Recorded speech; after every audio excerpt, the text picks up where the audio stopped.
Operating C-130s off of American aircraft carriers in the Pacific could provide a sufficient threat to throw China's existing combat calculus off balance.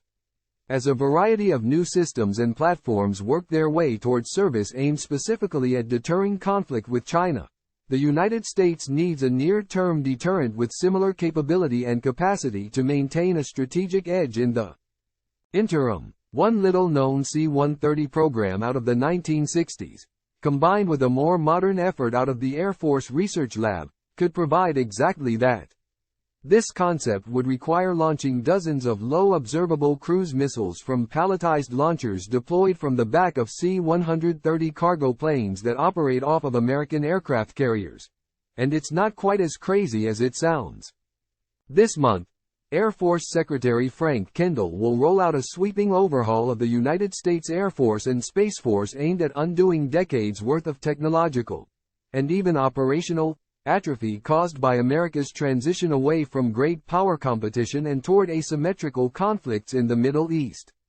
Kendall and the senior leaders from both branches will be reorganizing unit structures, deployment rotations, weapon and platform acquisitions, and even the training requirements for mission-capable airmen with the singular purpose of repositioning the United States as a deterrent force so potent and ominous to its enemies that American airpower shouldn't have to win a war at all.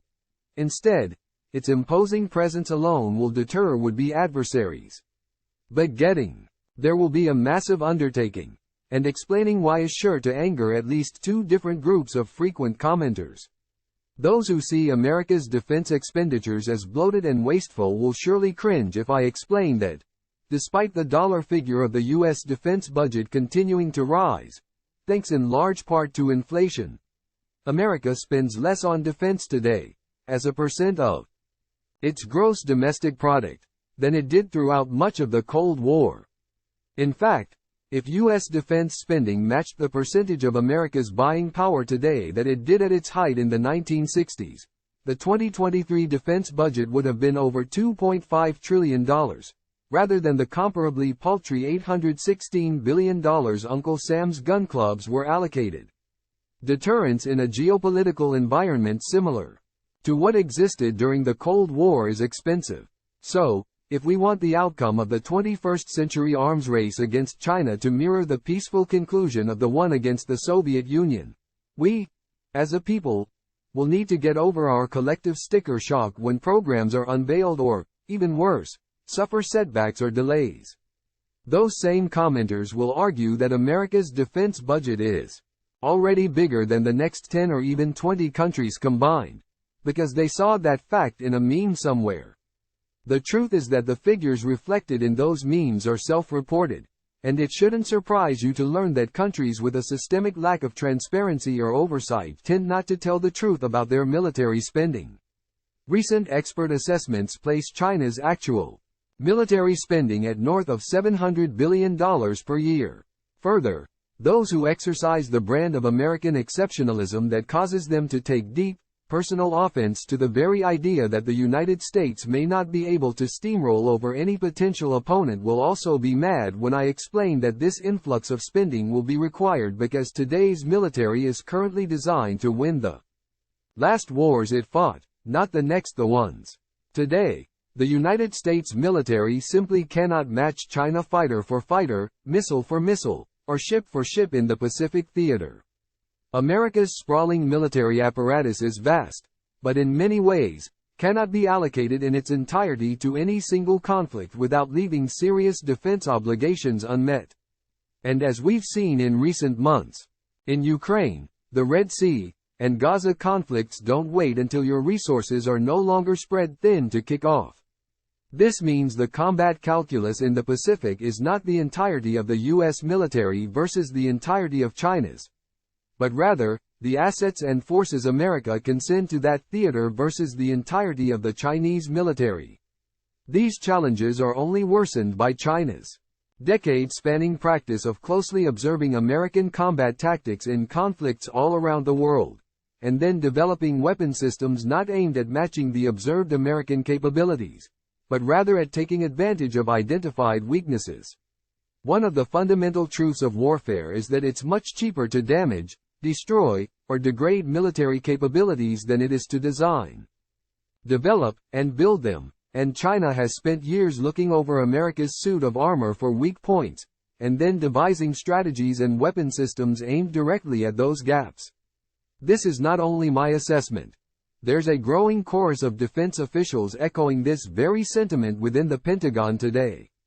This is precisely why the Air Force is now looking down the barrel of its biggest overhaul in decades. Xi Jinping has told his military to be ready to invade Taiwan by 2027, Frank Kendall said in a January interview. China is a thinking, well-resourced adversary. They're now thinking about the things we've said we're going to do and how they're going to defeat them. That's why we have to re-optimize. We're in a race, and we can't just hope we win. We have to actually do things to make sure we stay ahead. There are dozens of efforts underway aiming to modernize America's airpower apparatus after decades of technological stagnation and combat operations in permissive environments. A new stealth air superiority fighter, a new stealth bomber, and a variety of AI-enabled drones known as collaborative combat aircraft are all in active development and are projected to enter service in the 2030s. Yet, even the most optimistic timelines and budget projections don't envision viable fleets of these platforms in service until perhaps midway through the coming decade. That leaves the United States with an unnerving 10+ years between where the Air Force is and where its planners believe it needs to be. Again, it's important to understand the difference between identifying shortcomings that need to be addressed and dismissing the combat capacity or prowess of America's warfighters. If a war were to break out today, American service members would do what they always have: fight, adapt, and find a way to win. But winning such a bloody conflict would not feel much like a victory at all.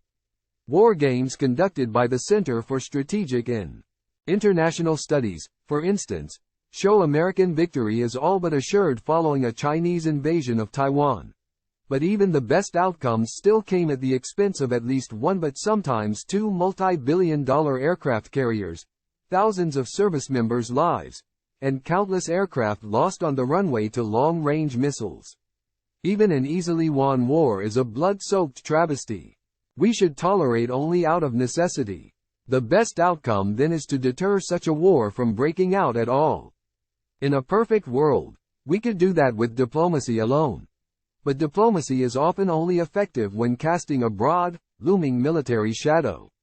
In a recent series of war games conducted by the Mitchell Institute to assess the potential strategic and tactical uses of collaborative combat aircraft, also called CCA or AI-enabled drones, all three, Blue Force, or American-aligned, teams aim to use a mass of low to medium-cost CCA drones to blunt the sharpest edges of China's anti-access, area denial strategy, which some senior defense officials are characterizing as the most advanced and integrated air defense apparatus on the planet.